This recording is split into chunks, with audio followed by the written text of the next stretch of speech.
अमर उजाला की ओर से MSME for Bharat conclave Agra का आयोजन डॉक्टर भीमराव अंबेडकर विश्वविद्यालय के पालीवाल कैंपस स्थित जुबली सभागार में हुआ।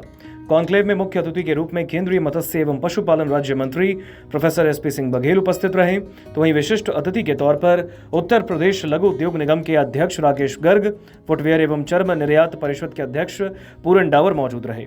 कॉन्क्लेव में उद्योग जगत की चुनौतियों और उसके बेहतर विकास पर मंथन हुआ। कॉन्क्लेव को संबोधित करते हुए यूपी लघु उद्योग निगम के अध्यक्ष राकेश गर्ग ने कहा, एमएसएमई से ही हमारा देश सोने की चिड़िया बन सकता है। उन्होंने कहा कि हम हजारों साल टॉप पर थे, गांव-गांव में कुछ न कुछ बनता था, व्यापारी इनका इकट्ठा कर विदेश ले जाते थे और इसके बदले में सोना आता था। एमएसएमई से ही हमारा देश सोने की चिड़िया था। हम टॉप पर थे, हजारों साल टॉप पे रहे। हम सब कुछ बनाते थे, सब गांव-गांव में बनता था, ग्राम उद्योग की तरह से था। इकट्ठा करने वाले व्यापारी वर्ग के लोग ले जाते थे, उसे विदेश में भेजते थे। विदेश से हमें कुछ नहीं चाहिए तो बदले में सोना आता। तो सोने के कारण से हम लोग पूरे सोने की चिड़िया कहलाए। एक लंबा इतिहास है, कभी कभी गलतियां हो जाती हैं। हमारे यहाँ लंबे समय तक ठीक चलता रहा। एक बात आती थी, ऊ हो नरक हमें का हानि। मुख्य अतिथि केंद्रीय मत्स्य एवं पशुपालन राज्य मंत्री प्रोफेसर एसपी सिंह बघेल ने कहा, 9 साल की उम्र में पहला राजनीतिक भाषण चौधरी चरण सिंह का सुना था। देश की आत्मा गांव में रहती है। दूसरी पीढ़ी में उनके बेटे को उद्योगपति बनाया गया। तीसरी पीढ़ी वाला एमएसएमई में मंत्री है। स्किल जरूरी है। पंजाब से आया हूं, हर दूसरा बच्चा कनाडा जाना चाहता है। उड़ता पंजाब फिल्म भी आई है। मैंने पहला राजनीतिक भाषण चौधरी चरण सिंह का 9 साल की उम्र में सुना था। उन्होंने कहा था कि देश की खुशहाली का रास्ता खेत खलिहान से जाता है, और ये भी कहा था तब 90% गांव है, देहात है, किसान है। देश की आत्मा गांव में रहती है, और किसान पॉलिटिक्स ही पूरी जिंदगी भर उन्होंने की। लेकिन दूसरी पीढ़ी में उनके बेटे को उद्योग मंत्री बनाया गया।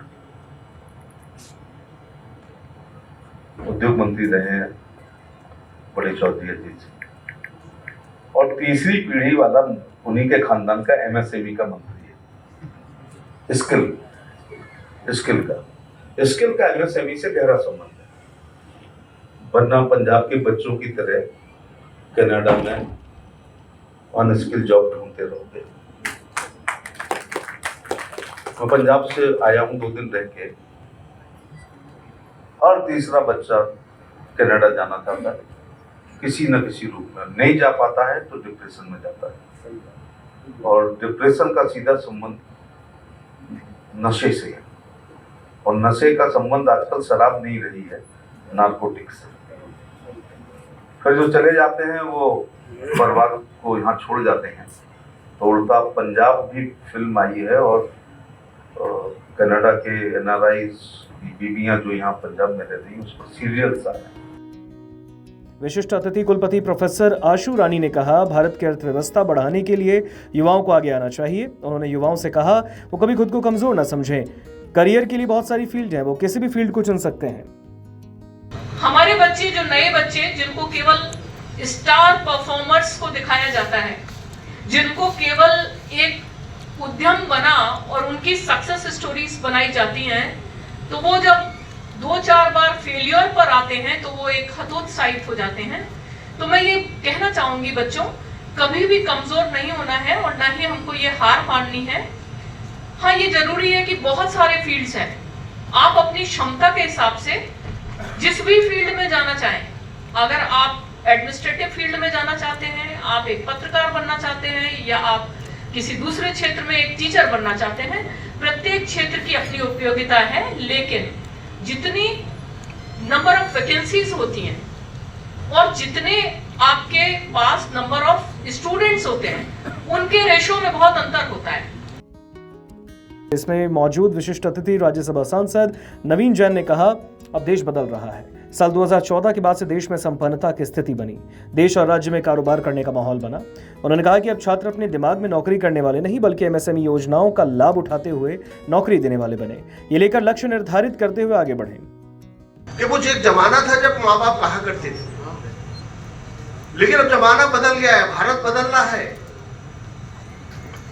2014 के बाद पूरे देश के अंदर जिस प्रकार से परिवर्तन की लहर चली है, संपन्नता की स्थिति बनी है, माननीय प्रधानमंत्री मोदी जी के आने के बाद और 2017 में हमारे प्रदेश के मुख्यमंत्री योगी आदित्यनाथ जी के आने के बाद एक काम करने का माहौल, एक अच्छा माहौल बना हुआ है। आप नौकरी मांगने वाले नहीं, नौकरी देने वाले हमारे छात्र इस योजना को आगे दिमाग में रखकर चले कि मैं नौकरी देने वाला व्यक्ति बनूंगा, तो आपके विकास के रास्ते, आपका दिमाग का जो एक खुलेगा दिमाग को, किस तरह से हमें काम को करना है। वेडिंग इंडस्ट्री एसोसिएशन के अध्यक्ष मनीष अग्रवाल ने कहा कि उत्तर प्रदेश को हम एक अलग तरीके से प्रमोट करने का प्रयास कर रहे हैं। उन्होंने कहा कि शादियों के लिए उत्तर प्रदेश अब उत्तम प्रदेश है। इस तरह प्रमोट करने का कई राज्यों में प्रयास किया गया। उन्होंने बताया, हाल ही में राजस्थान, हिमाचल और कश्मीर में कुछ वेडिंग एक्सपो में उत्तर प्रदेश को लगातार डेस्टिनेशन वेडिंग का हब बनाने के लिए प्रमोट करने की कोशिश की गई है। उत्तर प्रदेश को हमने शादियों के लिए उत्तम प्रदेश कर कि शादियों के लिए सबसे उत्तम प्रदेश उत्तर प्रदेश, ऐसा कर पूरे उत्तर प्रदेश को हमने तमाम राज्यों में प्रमोट करने का काम किया। इस कड़ी में हमने राजस्थान गवर्नमेंट के साथ वहाँ पे एक वेडिंग एक्सपो हुआ, उस पर काम किया। अभी हमने हिमाचल में और इधर कश्मीर में भी हमने कुछ एक्सपो में यूपी को प्रमोट करने का काम किया। हमारे लगातार प्रयासों से उत्तर प्रदेश सरकार के पर्यटन विभाग ने वेडिंग सेक्टर्स को, वेडिंग डेस्टिनेशन सेक्टर्स को अपनी बहुत सारी योजनाओं में सम्मिलित करने का काम किया है। इसी कड़ी में the Agra shoe factors federation के अध्यक्ष विजय सामा ने कहा, आगरा के 3.5 लाख परिवार फुटवेयर व्यापार से जुड़े हैं। उन्होंने कहा कि जिस रूप में एमएसएमई को पहुंचना चाहिए वो अब तक नहीं पहुंचा। इसके पीछे कारणों के बारे में एमएसएमई को सोचना चाहिए।